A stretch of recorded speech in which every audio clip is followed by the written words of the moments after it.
ജില്ലയിൽ UPSCയിലെ 1ാം റാങ്ക് നേടിയ അശ്വിനി ദാസ് ആണ് ഇന്ന് നമ്മുടെ കൂടെയുള്ളത്. അശ്വിനിയുടെ കൂടുതൽ വിശേഷങ്ങളൊക്കെ നമുക്ക് ചോദിച്ചറിയാം. അപ്പോൾ ഫസ്റ്റ് ഓഫ് ഓൾ ഒരു വലിയ കൺഗ്രാറ്റ്സ് ആണ്. Thank you ma'am. കാരണം ഒരുപാട് സന്തോഷമുണ്ട്. കാരണം ഞാൻ പഠിപ്പിച്ച ഒരു കുട്ടി തന്നെ ഫസ്റ്റ് റാങ്കിലേക്ക് എത്താന്ന് പറയുന്നത് അത് വലിയൊരു നേട്ടമാണ് ഞങ്ങളെ സംബന്ധിച്ചിടത്തോളം, എയ്സിനെ സംബന്ധിച്ചിടത്തോളം. ഈ ഒരു റിസൾട്ട് വന്ന ആ ഒരു മൊമെൻ്റില്ലേ, അതെങ്ങനെയായിരുന്നു? ആ ഒരു സന്തോഷം നമ്മൾ ആദ്യം വിളിച്ചറിയിച്ചത് ആരെയായിരുന്നു? റിസൾട്ട് വരുന്ന ദിവസമാണ് ഓർമ്മയിലേക്ക് വരുന്നത്. അപ്പം ഞാൻ ഏറ്റവും ലാസ്റ്റ് വന്നത് മലപ്പുറം ജില്ലയുടെ റിസൾട്ടാണ്. സോ രാവിലെ തൊട്ടേ എല്ലാ ജില്ലയുടെയും റിസൾട്ട് നോക്കിക്കൊണ്ടിരിക്കുകയായിരുന്നു. ഫസ്റ്റ് റാങ്കിലോട്ട് എത്തുമെന്നുള്ള അങ്ങനെ ഒന്നും വിചാരിച്ചിട്ടുണ്ടായിരുന്നില്ല. ഒരു 20-30 ആ ഒരു റേഞ്ചിലുണ്ടാവുമെന്ന് വിചാരിച്ചേ. അപ്പോൾ ബാക്കിയുള്ള ജില്ലകളുടെ മാർക്കൊക്കെ വെച്ച് നോക്കിയപ്പോൾ തോന്നി ഒരു 10ൻ്റെ ഉള്ളിൽ ഉണ്ടാവും എന്നുള്ളൊരു തോട്ട് വന്നു. പക്ഷേ PDF ഡൗൺലോഡ് ചെയ്ത് ഫസ്റ്റ് പേര് കണ്ടപ്പോൾ ഭയങ്കര സന്തോഷമായി. ആദ്യം തന്നെ അമ്മയെ വിളിച്ചിട്ട് ആണ് പറഞ്ഞത്. പിന്നെ അച്ഛൻ, ഹസ്ബൻഡ്, സിസ്റ്റേഴ്സ്, അങ്ങനെ. അപ്പോൾ അവരുടെയൊക്കെ ഒരു സന്തോഷം എങ്ങനെയായിരുന്നു? അവർ പ്രതീക്ഷിച്ചായിരുന്നു ഇങ്ങനെ ഒരു ഫസ്റ്റ് റാങ്ക് ഒക്കെ ഉണ്ടാവും എന്നുള്ളത്? അതെന്താ തിരിച്ചു പറഞ്ഞത്? അപ്പം അമ്മ എപ്പോഴും പറയും ഫസ്റ്റ് റാങ്കിന് വേണ്ടിയിട്ട് തന്നെ പഠിക്കണം എന്നൊക്കെ. അപ്പോൾ അമ്മയ്ക്ക് അങ്ങനെ ഒരു പ്രതീക്ഷ ഉണ്ടായിരുന്നു. എന്നാലും എല്ലാവർക്കും ഭയങ്കര സന്തോഷമായി. കാരണം എത്ര പഠിച്ചാലും നമുക്കൊരു പല ഫാക്ടേഴ്സ് ഉണ്ടല്ലോ. അപ്പോൾ ഫസ്റ്റ് റാങ്കിൽ വന്നപ്പോൾ എല്ലാവർക്കും സന്തോഷം, സർപ്രൈസ്ഡായി, സന്തോഷമായി. ഈ ഒരു പഠനത്തിൻ്റെയൊക്കെ സമയത്ത് വീട്ടുകാരുടെയൊക്കെ സപ്പോർട്ട് എങ്ങനെയായിരുന്നു? ഇപ്പോൾ നമ്മളിപ്പോൾ നമ്മുടെ വീട്ടുകാർ സപ്പോർട്ട് ചെയ്യുന്നതിനേക്കാൾ കൂടുതൽ ഇപ്പോൾ നമ്മൾ കല്യാണം കഴിഞ്ഞൊക്കെ നിൽക്കുന്ന ഒരാളാണെങ്കിൽ അവരുടെയും കൂടെ സപ്പോർട്ട്, ഹസ്ബൻഡ് ഒരു സപ്പോർട്ട് എന്ന് പറയുന്നത് വലിയൊരു കാര്യമാണ്. അതെങ്ങനെയായിരുന്നു? എൻ്റെ മാരേജ് കഴിഞ്ഞ് ഉടനെ തന്നെയാണ് ഇവിടെ നോട്ടിഫിക്കേഷൻ വന്നിട്ട് ആണ് എയ്സിൽ വരുന്നത്. അപ്പം ഞാൻ എൻ്റെ വീട്ടിൽ നിന്നിട്ട് തന്നെയാണ് പഠിച്ചിരുന്നത്. അപ്പം ആ ഒരു കാര്യത്തിലൊക്കെ ഹസ്ബൻഡായാലും അവരുടെ വീട്ടുകാരായാലും ഭയങ്കര സപ്പോർട്ടായിരുന്നു. പിന്നെ എൻ്റെ അച്ഛനും അമ്മയും അവർ ചെറുപ്പം തൊട്ടേ അങ്ങനെ ഒരു പഠിത്തത്തിന് ഭയങ്കര ഇമ്പോർട്ടൻസ് കൊടുത്തിട്ടുള്ള അങ്ങനെയാണ് ഞങ്ങളെ വളർത്തിയിട്ടുണ്ടായിരുന്നത്. അപ്പോൾ ആ ഒരു ഡിസിപ്ലിൻ ഉണ്ട്, ചെറുപ്പം തൊട്ടേ ഉണ്ട് ആ ഡിസിപ്ലിൻ. അമ്മ കുറച്ച് സ്ട്രിക്റ്റ്, അച്ഛൻ അത്രയില്ല. അപ്പോൾ അതങ്ങനെ ബാലൻസ്ഡ് ആയിട്ട് അങ്ങനെ പോവും. പിന്നെ ഇമോഷണലിയും ഫിനാൻഷ്യലിയും ഒക്കെ ആ സമയത്ത് സപ്പോർട്ട് ചെയ്തിട്ടുണ്ട്. ഇപ്പോൾ സിസ്റ്റർ ആയാലും എല്ലാവരും, ക്ലോസ് ആയിട്ടുള്ള ഫ്രണ്ട്സ് എല്ലാവരും നമ്മൾക്ക് ഡൗൺ ആയി പോകുന്ന സമയത്ത് നമ്മളെങ്ങനെ ഉയർത്തിക്കൊണ്ടുവരാൻ എല്ലാവരും ഇപ്പോൾ അച്ഛനും അമ്മയൊക്കെ ഗവൺമെൻറ് സർവീസിലുണ്ടായത് കൊണ്ടാണോ അശ്വിനിയും അങ്ങനെ ഈ ഒരു ഫീൽഡിലോട്ട് തന്നെ വരാനുള്ള കാരണം എന്ന് പറയുന്നത്? സ്വാഭാവികമായിട്ട് നമ്മൾ അങ്ങനെയാണല്ലോ ചിന്തിക്കുക, അച്ഛനും അമ്മയും. കാരണം അവർ നമ്മളെ മുന്നിൽ നിന്ന് നമുക്കറിയാം അവരെങ്ങനെയാണല്ലോ ഗവൺമെൻറ് സർവീസിൽ അല്ലേ. അപ്പോൾ അത് അങ്ങനെയാണോ ഈ ഒരു ഫീൽഡ് തിരഞ്ഞെടുക്കുന്നത്? അല്ലെങ്കിൽ എനിക്കൊരു ഗവൺമെൻറ് ജോലി വേണം എന്നുള്ളൊരു ചിന്ത ചെറുപ്പത്തിലേ ഉണ്ടായിരുന്നോ? അതും ഒരു കാരണമായിരിക്കാം. കാരണം ഇത് പറഞ്ഞ പോലെ അച്ഛനും അമ്മേനും കണ്ടിട്ടാണ് വളരുന്നത്. പിന്നെ മാത്രമല്ല ഗവൺമെൻറ് സർവീസിൽ നിന്നിട്ട് ടീച്ചറായിട്ട് ഗവൺമെൻറ് സ്കൂളിലെ കുട്ടികൾക്ക് നമ്മുടെ കഴിവും എക്സ്പെർട്ടൈസും ഒക്കെ അവർക്ക് കൂടെ ഉപകാരപ്പെടുന്ന രീതിയിലാവുക എന്നുള്ളത് എനിക്കും കൂടെ അതൊരു ഓണറായിട്ടാണ് ഞാൻ കാണുന്നത്. അപ്പോൾ ഗവൺമെൻറ് ജോലി തന്നെ കിട്ടാൻ വേണ്ടിയിട്ട് ചെറുപ്പം തൊട്ടേ അങ്ങനെ ഒരു തോട്ട് മനസ്സിലുണ്ടായിരുന്നു. ടീച്ചർ ആവണമെന്നും ഉണ്ടായിരുന്നു, അത് ഗവൺമെൻറ് സ്കൂളിൽ തന്നെ ആവണമെന്നും ഉണ്ടായിരുന്നു. അപ്പോൾ എനിക്ക് തോന്നുന്നു ഇപ്പം നമ്മുടെ 2023 എയ്സിലെന്ന് പറയുന്നത് ഒരു എ ബാച്ചിൽ നമ്മൾ തുടങ്ങിയിട്ട് നമ്മൾ ആ ഒരു എക്സാം അടുക്കുമ്പോഴത്തേക്കും നമ്മളത് വൈൻഡപ്പ് ചെയ്യുമ്പോൾ ക്യൂ ബാച്ച് വരെ എത്തിയിട്ടുണ്ടായിരുന്നു. അതിൽ ഏകദേശം ഒരു ക്ലാസ്സിൽ തന്നെ 100-ലധികം കുട്ടികൾ വന്നിട്ടുണ്ടായിരുന്നു.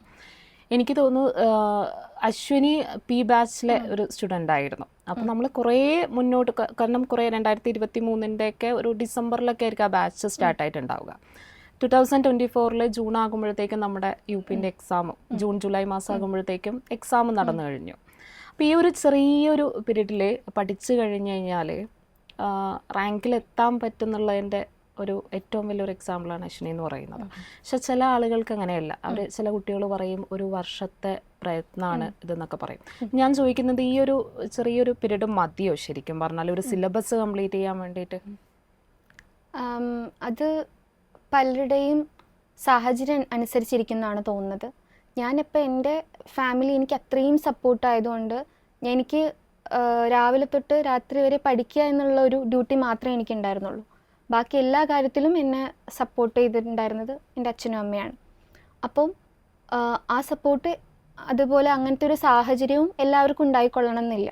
ഇപ്പോൾ നമ്മുടെ ഒപ്പം പഠിച്ച പല കുട്ടികളുണ്ട്, അവരുടെ ഫാമിലീനെ നോക്കണം, അത് കഴിഞ്ഞിട്ടാണ് അവർ പഠിക്കുന്നതും കാര്യങ്ങളൊക്കെ ചെയ്യുന്നതൊക്കെ. അപ്പോൾ എന്നിട്ടും അവർ റാങ്ക് ലിസ്റ്റിൽ വരുമ്പോൾ അവർ ശരിക്കും എന്നേക്കാൾ കൂടുതൽ അഭിനന്ദനം അർഹിക്കുന്നുണ്ട്. അപ്പോൾ മാം ചോദിച്ചത് ഈ സമയം മതിയോ എന്നുള്ളതാണ്. അപ്പോൾ നമ്മൾ ഇതിനു വേണ്ടി ഫുൾ ടൈം ഡെഡിക്കേറ്റ് ചെയ്യുകയാണെന്നുണ്ടെങ്കിൽ ഈ സമയം മതിയാവും, സിലബസ് കംപ്ലീറ്റ് ചെയ്യാൻ പറ്റും. പക്ഷെ ടൈം എന്നുള്ളത് എപ്പോഴും ഒരു ഫാക്ടറാണ്. ലൈക്ക് എല്ലാവരും നല്ലോണം പഠിക്കുന്ന കുട്ടികളാണ്, നല്ല ബ്രില്യൻ്റ്, എൻ്റെ ക്ലാസ്സിൽ തന്നെ നല്ല ബ്രില്യൻ്റ് ആയിട്ടുള്ള സ്മാർട്ടായിട്ടുള്ള കുട്ടികളുണ്ടായിരുന്നു. അപ്പം എല്ലാവരും ഒരുപോലെ നന്നായി ഹാർഡ് വർക്ക് ചെയ്യുമ്പോൾ ടൈം അവിടെ ഒരു ഫാക്ടറായിട്ട് വരും. അപ്പോൾ നമുക്ക് വീട്ടിൽ പ്രശ്നങ്ങളുള്ളവരോ അല്ലെങ്കിൽ അത്ര ടൈം എടുക്കാൻ പറ്റാത്തവരോ ആണെന്നുണ്ടെങ്കിൽ നമ്മൾ എന്ത് ചെയ്യണം, കുറച്ചുകൂടെ നേരത്തെ തുടങ്ങുകയാണെന്നുണ്ടെങ്കിൽ അതിനനുസരിച്ച് ജോലി ചെയ്യുന്നതിനോടൊപ്പം പഠിക്കുന്നവരുണ്ടാവും. അപ്പോൾ കുറച്ചുകൂടെ നേരത്തെ തുടങ്ങിക്കഴിഞ്ഞാൽ നമുക്കതിനനുസരിച്ച് ടൈം ഇതാക്കാം. എൻ്റെ കേസിൽ പറയുകയാണെന്നുണ്ടെങ്കിൽ ആ 6 months ഞാൻ പഠിത്തത്തിന് മാത്രമാണ് മാറ്റിവെച്ചത്. അതുകൊണ്ട് എനിക്ക് അത്രയും സമയം കിട്ടി. അതുകൊണ്ടാണ് റാങ്കിലേക്ക് എത്താൻ കഴിഞ്ഞത്. ഇപ്പോൾ ചില കുട്ടികളൊക്കെ നമ്മളോട് നേരിട്ട് പറയാറുണ്ട്, കാരണം നിർഭാഗ്യം കൊണ്ട്, അതായത് നമുക്ക് ഭാഗ്യമില്ലാത്തത് കൊണ്ടാണ് ലിസ്റ്റിൽ വരാൻ പറ്റാത്തത് എന്നുള്ളത്. പക്ഷെ അതിനേക്കാൾ കൂടുതൽ നമ്മളെടുക്കുന്ന ഒരു എഫേർട്ട് അല്ലേ, അങ്ങനെയുള്ള ഒരു ഭാഗ്യമില്ലായ്മ അല്ലല്ലോ. എഫേർട്ട്, നമ്മൾ എത്രത്തോളം എഫേർട്ട് എടുക്കുന്നോ അങ്ങനെയല്ലേ നമുക്ക് ലിസ്റ്റ് ഒരു നല്ല റാങ്കിലേക്ക് എത്താൻ പറ്റുള്ളൂ. അപ്പം അതിനെക്കുറിച്ച് എന്താ പറയാനുള്ളത്? അതിനെക്കുറിച്ച് പറയുമ്പോൾ എൻ്റെ യങ്ങർ സിസ്റ്റർ എന്നെ വളരെ ഇൻസ്പയർ ചെയ്തിട്ടുള്ള ഒരു ആളാണ്. അപ്പോൾ അവൾ എപ്പോഴും പറയുന്നൊരു കാര്യം, ലക്ക് എന്ന് പറയുന്നത് നമ്മൾ എത്ര ഹാർഡ് വർക്ക് ചെയ്യുന്നോ അതിന് പ്രപ്പോർഷണൽ ആണെന്നാണ് പറയുന്നത്. അത് സത്യമായിട്ടുള്ളൊരു കാര്യമാണ്. നമ്മൾ എത്രത്തോളം ഹാർഡ് വർക്ക് ചെയ്യുന്നു, നമ്മൾ എത്രത്തോളം എഫേർട്ട് ഇടുന്നു, അതിനനുസരിച്ചേ നമുക്ക് ലക്ക് വരുള്ളൂ. ലക്കും ഒരു ഫാക്ടറാണ്, പക്ഷേ അത് നമ്മൾ ചെയ്യുന്ന വർക്കിനനുസരിച്ചിരിക്കും. അങ്ങനെ തന്നെയാണ് എനിക്കും തോന്നിയിട്ടുള്ളത്. പല സമയത്തും നമ്മൾ ഇത് കിട്ടുമോ എന്നുള്ള ഒരു സെൽഫ് ഡൗട്ടും കാര്യങ്ങളൊക്കെ പല സമയത്തും നമുക്ക് തോന്നും. പക്ഷേ നമ്മൾ കൺസിസ്റ്റൻ്റ് ആയിട്ട് നമ്മുടെ മാക്സിമം എഫേർട്ട് എടുത്ത് ഒരു കാര്യം ചെയ്യുകയാണെന്നുണ്ടെങ്കിൽ അതിലേ നമുക്ക് ചെയ്യാൻ പറ്റുള്ളൂ. അപ്പോൾ അങ്ങനെ ചെയ്തു കഴിഞ്ഞാൽ ബാക്കി പിന്നെ വരുന്ന പോലെ വരട്ടെ എന്ന് കരുതിയിട്ട് അങ്ങനെ. അപ്പോൾ ലക്ക് പിന്നാലെ വരും എന്നാണ് തോന്നുന്നത്. ഇപ്പോൾ എങ്ങനെ ഈസിലോട്ടുള്ള ആ ഒരു യാത്ര എങ്ങനെയായിരുന്നു, ആ ഒരു ജേർണീനെ കുറിച്ചിട്ട് എങ്ങനെ എത്തി ഉള്ളത്? എൻ്റെ അമ്മ ടീച്ചറാണ്. അപ്പോൾ അമ്മയുടെ ഒപ്പമുള്ള പല ടീച്ചേഴ്സും അന്ന് സർവീസിൽ കയറുമ്പോൾ തന്നെ എയ്സ് മഞ്ചേരിയിലൊരു പ്രമുഖ സ്ഥാപനമാണ്. അപ്പോൾ അവരൊക്കെ ആ സമയത്ത് തന്നെ ഫസ്റ്റ് റാങ്കൊക്കെ കിട്ടി വന്നവരുണ്ട്. അപ്പോൾ എയ്സ് എന്നുള്ള സ്ഥാപനത്തിനോടൊരു വിശ്വാസം വന്നേ ഉണ്ട്. പിന്നെ ഞാൻ നോട്ടിഫിക്കേഷൻ വരുന്ന സമയത്ത് വീട്ടിലായിരുന്നു. അപ്പോൾ പിന്നെ മലപ്പുറത്ത് തന്നെ കോച്ചിങ് ചെയ്യാമെന്ന് വിചാരിച്ചപ്പോൾ എയ്സ് ആയിരുന്നു പെട്ടെന്ന് തന്നെ നമുക്ക് എയ്സ് എന്നുള്ള ഒരു ഓപ്ഷൻ ഉണ്ടായിരുന്നുള്ളൂ. ക്ലാസ്സുകളും ഇവിടുത്തെ മെറ്റീരിയൽസൊക്കെ എത്രത്തോളം റാങ്കിലേക്ക് എത്താൻ വേണ്ടിയിട്ട് നിങ്ങളെ സഹായിച്ച് ഹെൽപ്പ് ചെയ്തിട്ടുണ്ടത്? ഇവിടുന്ന് നമ്മൾ തരുന്ന PTG ആണെങ്കിലും നമ്മളിപ്പോൾ 2 ക്ലാസ്സും ഒരു എക്സാം ഒക്കെയാണ് നമ്മൾ നടത്താറുള്ളത്. ഒരു ബാച്ചിന് അങ്ങനെയാണ് ഒരു വീക്കിൽ വരുന്നത്. ആ ക്ലാസ്സുകളും ആ എക്സാമുകളൊക്കെ എത്രത്തോളം റാങ്കിലേക്ക് എത്താൻ വേണ്ടി സഹായിച്ചു? ഈ ക്ലാസ്സുകളും എക്സാമുകളും ഒക്കെ തന്നെയാണ് റാങ്കിലേക്ക് എത്താൻ സഹായിച്ചിട്ടുള്ളത്. ക്ലാസ്സിൽ നന്നായി ശ്രദ്ധിക്കും, അപ്പോൾ തന്നെ നോട്ട് എഴുതിയെടുക്കും. അല്ലാതെ പിന്നെ വീട്ടിൽ പോയിട്ട് വേറെ നോട്ട് എഴുതലും പരിപാടികളൊന്നുമില്ല. ആ നോട്ട്സ് തന്നെ നോക്കും. പിന്നെ റാങ്ക് ഫയൽ നമുക്ക് വേണമെങ്കിൽ പുറത്തുനിന്ന് വാങ്ങാം, അത് നമ്മുടെ ഇഷ്ടം പോലെ. റാങ്ക് ഫയൽ യൂസ് ചെയ്തിട്ടുണ്ട്. പിന്നെ തൊഴിൽ വാർത്ത അതുപോലത്തെ ഇതൊക്കെ യൂസ് ചെയ്തിട്ടുണ്ട്. ഓൺലൈൻ റിസോഴ്സസ് യൂസ് ചെയ്തിട്ടുണ്ട്. പിന്നെ ഇവിടുത്തെ എക്സാംസ് ആണ് ഏറ്റവും ഇമ്പോർട്ടൻ്റ് ആയിട്ട് പറയാനുള്ളത്. നമുക്ക് ഒരു മോഡൽ എക്സാം ഉണ്ടാവും. ഒരു വീക്കിലൊരു മോഡൽ എക്സാം എന്ന് പറഞ്ഞാൽ UPSCയുടെ മോഡലിൽ തന്നെ ഉള്ള ഒരു എക്സാം. പിന്നെ അടുത്ത ആഴ്ച നമുക്ക് ടോപ്പിക് വൈസ് എക്സാം ആയിരിക്കും. പിന്നെ നെക്സ്റ്റ് വീക്ക് എഗെയിൻ അങ്ങനെ ഓൾട്ടർനേറ്റ് ആയിട്ട് വരും.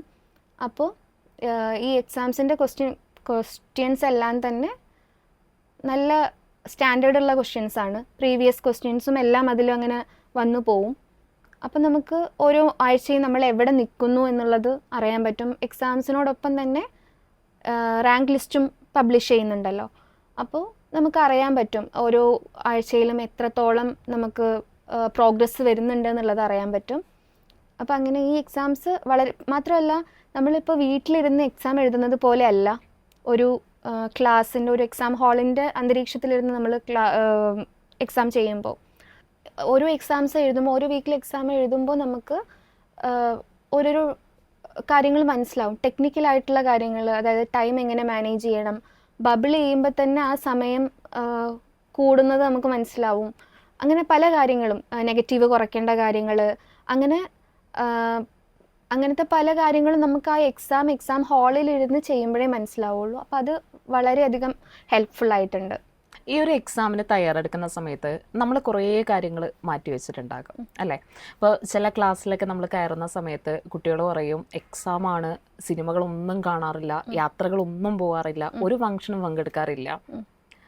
അങ്ങനെ എന്തെങ്കിലും ഈ സിനിമകളും ഇത് യാത്രകളെല്ലാം മാറ്റി വെക്കേണ്ടി വന്നിട്ടുണ്ടോ? എനിക്ക് സിനിമ കാണാനാണെങ്കിലും യാത്ര ചെയ്യാനൊക്കെ വളരെ ഇഷ്ടമുള്ള ഒരാളാണ്.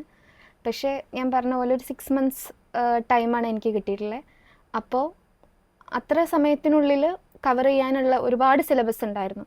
അപ്പോൾ ആ ടൈം ഫുള്ളായിട്ട് പഠിത്തത്തിന് വേണ്ടി തന്നെയാണ് മാറ്റി വെച്ചിട്ടുണ്ടായിരുന്നത്. പല ഫംഗ്ഷനും ഒഴിവാക്കേണ്ടി വന്നിട്ടുണ്ട്. എൻ്റെ ഒരു ക്ലോസ് ഫ്രണ്ടിൻ്റെ മാരേജിന് ഞാൻ പോയിട്ടില്ല. അങ്ങനെ ഒരുപാട് കാര്യങ്ങൾ, ഫാമിലിത്തെ ആയാലും ഒരുപാട് കാര്യങ്ങൾ അങ്ങനെ മാറ്റി വെച്ചിട്ടുണ്ട്. പിന്നെ സോഷ്യൽ മീഡിയ ഒക്കെ ഇൻസ്റ്റാഗ്രാമൊക്കെ അൺഇൻസ്റ്റാൾ ചെയ്തു. അങ്ങനെ ഫോൺ ഉപയോഗിക്കുക എന്ന് പറഞ്ഞു കഴിഞ്ഞാൽ ബാക്കിയുള്ള കാര്യങ്ങൾ അല്ലാതെ നമ്മൾ പഠിക്കുന്നതിന് വേണ്ടിയിട്ട് ഓൺലൈൻ റിസോഴ്സസ് ഒക്കെ യൂസ് ചെയ്തിട്ടുണ്ട്. നമ്മളിപ്പോൾ ഒരു എക്സാമിനൊക്കെ തയ്യാറെടുക്കുന്ന സമയത്ത് നമ്മളൊരു ഇതുപോലെ ഒരു കോച്ചിങ് സെൻറ്ററിൽ വരും, പഠിക്കും. അപ്പം അങ്ങനെയൊക്കെ വരുന്ന സമയത്ത് പലരുടെയും ഭാഗത്തുനിന്ന് നെഗറ്റീവായിട്ടുള്ള കുറേ കാര്യങ്ങൾ വരാറുണ്ട് അല്ലേ? ഇപ്പോൾ പഠിച്ചാൽ കിട്ടുമോ, അങ്ങനെയുള്ള ചോദ്യങ്ങളൊക്കെ വരാറുണ്ടാവുമായിരിക്കും. അങ്ങനെ എന്തെങ്കിലും ഫേസ് ചെയ്യേണ്ടി വന്നിട്ടുണ്ടോ? എന്നെ സംബന്ധിച്ചാണെങ്കിൽ ഞാൻ MSc കഴിഞ്ഞ് B.Ed കഴിഞ്ഞ്, MSc കഴിഞ്ഞിട്ട് ചെറിയൊരു ഗ്യാപ്പ് വന്നു. പിന്നെ B.Ed എടുത്ത് കഴിഞ്ഞ് ഒരു വർഷത്തിനുള്ളിലാണ് UPSC വന്നത്. അപ്പോഴേക്കും ഒരുപാട് കാലം കഴിഞ്ഞു. ഒരാൾക്ക് ജോലി കിട്ടണമെന്ന് നമ്മൾ സൊസൈറ്റി പറയുന്ന ആ ഒരു സമയം കഴിഞ്ഞു പോയി. അപ്പോൾ എനിക്ക് ആ ഒരു പ്രഷർ നല്ലോണം ഉണ്ടായിരുന്നു. ഇത് കിട്ടിയേ മതിയാവോ എന്നുള്ളൊരു അവസ്ഥയിലായിരുന്നു. പിന്നെ ഈ പറഞ്ഞ രീതിയിലുള്ള അങ്ങനെ പലരും, നമ്മളിപ്പോൾ എന്തെങ്കിലും, ഞാൻ പൊതുവെ അങ്ങനെ ഗ്യാതറിങ്സ് ഒക്കെ ഒഴിവാക്കാറുണ്ടായിരുന്നു. കാരണം ജോലിയൊന്നും ആയില്ലേ എന്നുള്ളത് ആളുകൾ അങ്ങനെ നമ്മളെ വിഷമിപ്പിക്കാൻ വേണ്ടി ചോദിക്കായിരിക്കില്ല. പക്ഷെ എന്നാലും ഒരു കോമ്പറ്റീറ്റീവ് എക്സാമിന് വേണ്ടി പ്രിപ്പയർ ചെയ്യുന്ന ആളുകളുടെ അവർക്ക് ഇമോഷണൽ സപ്പോർട്ട് വളരെ അത്യാവശ്യമാണ്. ഫാമിലിയിൽ നിന്നും മാത്രമല്ല, സൊസൈറ്റിയിൽ നിന്നും അവർക്ക് ആ ഒരു ഇമോഷണൽ സപ്പോർട്ട് വളരെ അത്യാവശ്യമാണ്. കാരണം ഹോൾ വേൾഡ് മുന്നോട്ട് നീങ്ങുമായിരിക്കും, അവരിങ്ങനെ സ്റ്റക്കായി നിൽക്കുമായിരിക്കും. സോ ലക്കിലി എൻ്റെ പാരൻസ് ആയാലും ഹസ്ബൻഡ് ആയാലും എല്ലാവരും ആ ഒരു ഇമോഷണൽ സപ്പോർട്ട് എനിക്ക് തന്നതുകൊണ്ട് എനിക്കതൊക്കെ ഓവർകം ചെയ്യാൻ പറ്റി. ഒരു ദിവസം എത്ര ഹവേഴ്സൊക്കെ നമ്മൾ പഠിക്കുന്നതിന് വേണ്ടിയിട്ട് എടുത്തിട്ടുണ്ട്? പെർട്ടിക്കുലറായിട്ട് ഇത്ര അവേഴ്സ് എന്നുള്ളത് അങ്ങനെ ഓർത്ത് വെച്ചിട്ടില്ല, അങ്ങനെ ഒരു കണക്ക് വെച്ചിട്ടില്ല എന്ന് വേണം പറയാൻ. ഒരു 7-8 അവേഴ്സൊക്കെ ഉറക്കം നിർബന്ധമായിട്ട് ഉണ്ടായിരുന്നു. പിന്നെ ബാക്കിയുള്ള സമയം മൊത്തം പഠിക്കുക മാത്രമാണ് ചെയ്തിട്ടുണ്ടായിരുന്നത്. അതിൻ്റെ അർത്ഥം കണ്ടിന്യൂസ് ആയിട്ട് പഠിക്കുക എന്നുള്ളതല്ല. ഒരു 30 minutes ഒക്കെ എനിക്ക് തുടർച്ചയായിട്ട് പഠിക്കാൻ പറ്റുള്ളൂ, 20-30 minutes ഒക്കെ. അത് കഴിഞ്ഞ് ചെറിയ ബ്രേക്ക് എടുക്കും, ഒന്ന് പോയി സംസാരിച്ചൊക്കെ വരും, അല്ലെങ്കിൽ ഫുഡ് കഴിക്കും, അങ്ങനെയൊക്കെ. എന്നിട്ട് പിന്നെയും പഠിക്കും. അങ്ങനെ ഇപ്പോൾ ഇടയ്ക്ക് എന്തെങ്കിലും ചിലപ്പോൾ 1 മണിക്കൂർ റെസ്റ്റ് എടുക്കാം, അങ്ങനെ. അതൊരു ഇത്ര മണിക്കൂർ എന്തായാലും നിർബന്ധമായും പഠിക്കണം അങ്ങനെയൊരു ചിട്ട ഉണ്ടായിരുന്നില്ല. പക്ഷേ പഠിക്കുന്ന സമയത്ത് അത് പക്കാക്കി പഠിക്കുമായിരുന്നു. അത് പിന്നെ ഒരു പ്രാവശ്യം കൂടെ പഠിക്കേണ്ട ഒരു അവസ്ഥ വരാറുണ്ടായിരുന്നില്ല. റിവൈസ് ചെയ്യും ഓഫ് കോഴ്സ്, അതല്ല പറയുന്നത്. ആ സമയം ഫുള്ളി നമ്മൾ അതിൽ ഫോക്കസ്ഡ് ആയിട്ടാണ് പഠിച്ചിട്ടുണ്ടായിരുന്നത്.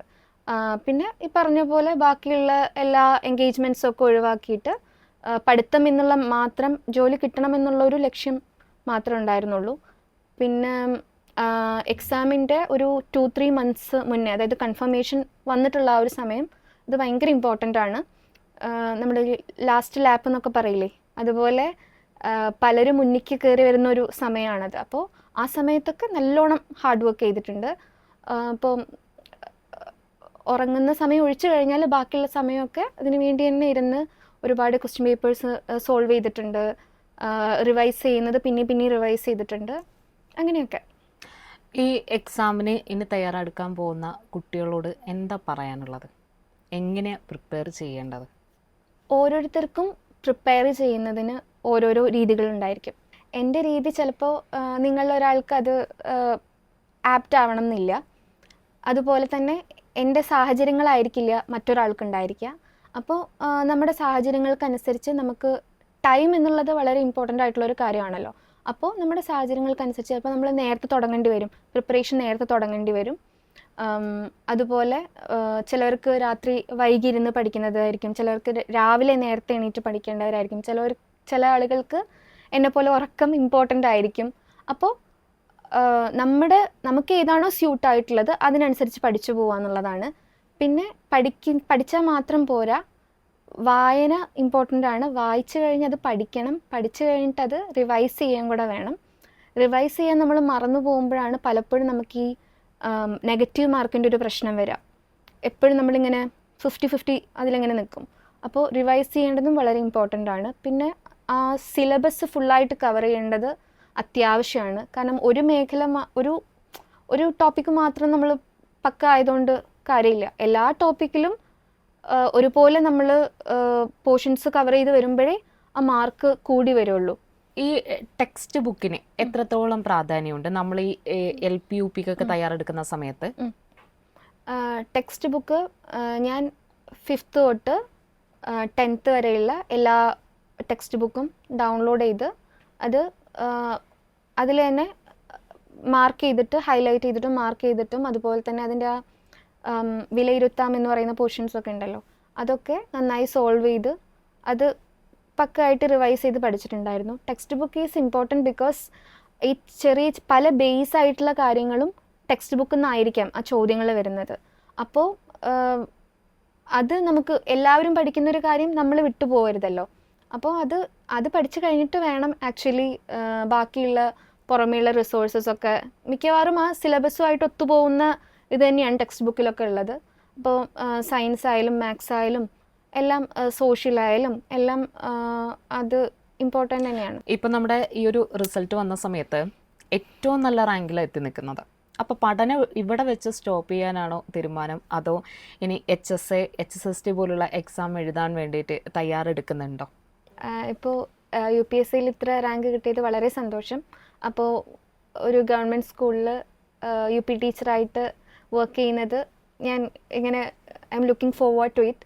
പിന്നെ UPSCയുടെ അപ്പോയിൻമെൻറ്റിനായിട്ട് ഇങ്ങനെ കാത്തിരിക്കുകയാണ്. പിന്നെ HSA എക്സാം എഴുതി കഴിഞ്ഞു, ഇനി HSSTക്ക് പ്രിപ്പറേഷൻ തുടങ്ങാൻ ആഗ്രഹിക്കുന്നുണ്ട്. അങ്ങനെയൊക്കെയാണ്. ഇപ്പോൾ ഒരുപാട് സന്തോഷം അശ്വിനി, ഇനിയും ഒരുപാട് നേട്ടങ്ങൾ കൈവരിക്കാൻ സാധിക്കട്ടെ. മുന്നോട്ടുള്ള യാത്രയിൽ എല്ലാവിധ ആശംസകളും നേരുന്നു. Thank you ma'am.